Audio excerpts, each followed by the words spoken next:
Hello there, pleased to come in.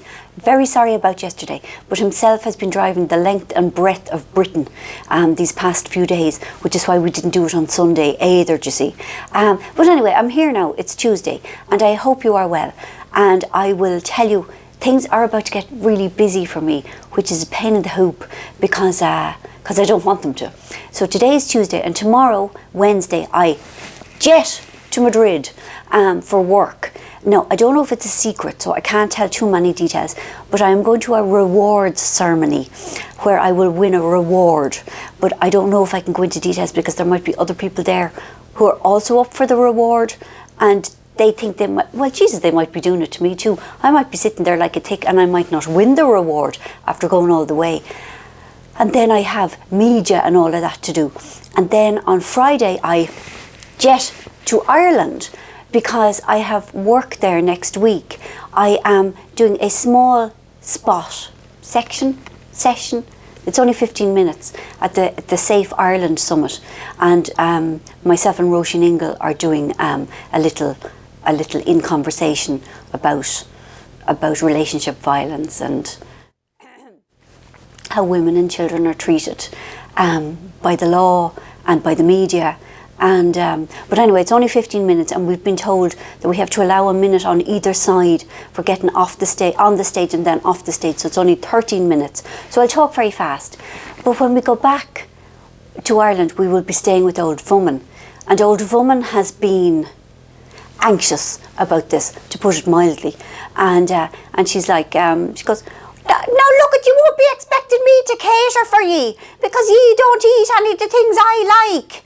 And I mean, that's all fine and everything, but she's afraid even to go to the shops to buy us things. So she goes, I'll paddle me own canoe, ye'll be grand. But then last night it dawned on me and himself that there's going to be a Yokein crisis for the coffee machine, because, you know, Old Vumman has the coffee machine that only gets, the Nespresso machine that only gets taken out when Sean and Katrina are visiting Ireland. And then the rest of the time it goes off to a locked vault. And whenever they're coming, there's a Yokein panic because she doesn't have enough for them. But obviously there won't be enough for us either. And we have no spare kitchen or anything to be sourcing Yokeins. So we're going to have to bring Yokeins from London to Madrid back to Dublin. But you look at first world problems, haven't I right? Now, what else can I tell you? Oh yes, and so then after Wednesday, then I come back to London, because feck alone knows what sort of state our house is in, you know. But whenever I think about it, I just think of the Father Ted speech, and when he goes, which brings me to liars, and then, I mean, who knows? Who knows? You know, it'll probably be ready eventually. It'd be nice if it was before the end of the year. But you look at it, if it isn't, well, no, actually, no, we need to, because on the 14th of November, me and himself and Thaig are starting sign reading classes. And we have 4 weeks of that, you know, one night a week. Just in case Hannah needs us to communicate that way. Oh God, I'm just so excited. I'm going to see them all on Sunday, because we're going to celebrate 2 birthdays. 2, not 1, but 2, himself's and Susie's. And so they'll all be coming. But I am in charge of buying the cake, because again, Mum is, well, now look at you, that's your business, now I won't interfere. And her saying that she won't interfere means that she couldn't be arsed getting involved. But that's grand. She's not young. She's not as young as she was. So I thought I would reach out to the Redzers and see if they wanted to come to Humdrum to the donut shop, and we could pick out 18 donuts, because they love that sort of thing. I mean, they're such keeses. You know, they're just all about the carbs and the sugar. So that would be fun. So that's kind of it. So I'm going to the doctor this morning because my exhaustion continues, and my low mood, forgive me, I know that's a really kind of a self-indulgent thing to say, but yeah, mostly the tiredness.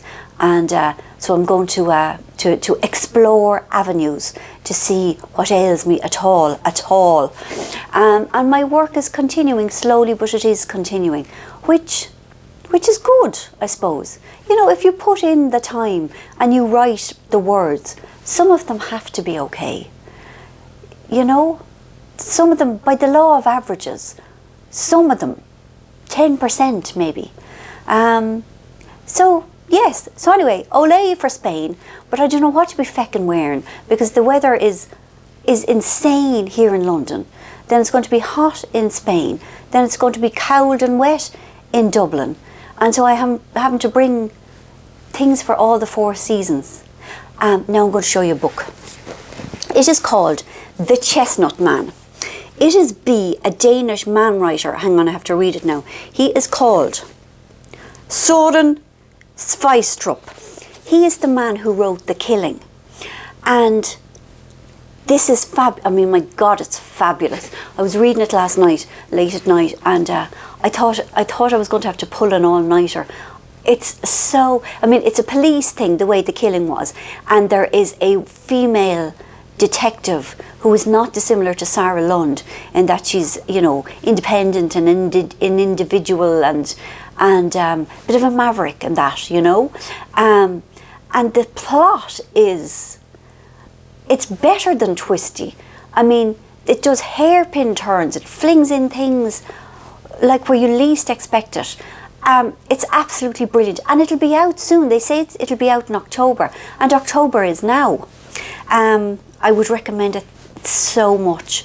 And it's Danish. Do you know what I mean? It's set in Copenhagen. I mean, there's even mentions of the Tivoli Garden. I mean.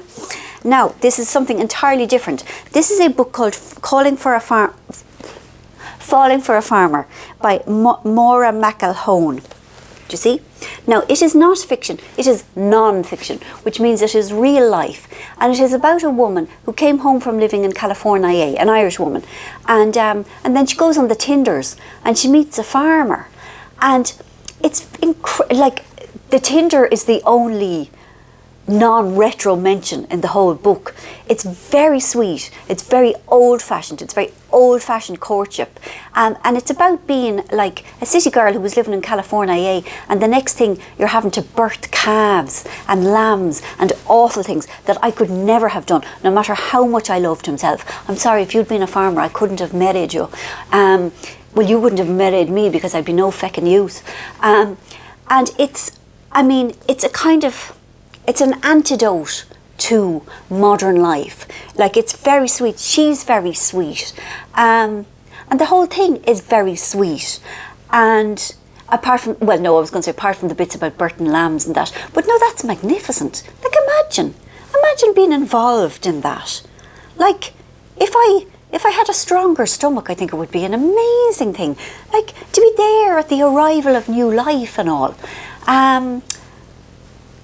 Anyway, right, I have to stop now. Now, next week, right, we will try and do a short film, but Old Vumman's is, we don't have Wi-Fi. We literally steal it from Nuala and Eugene next door.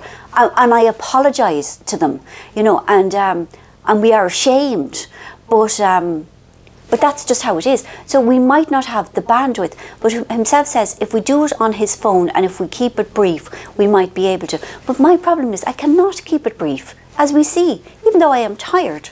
And even though I promise to write short books and everything, they're always too feckin' long. I can't shut up. That's my problem. One of them. Anyway, I hope you're well.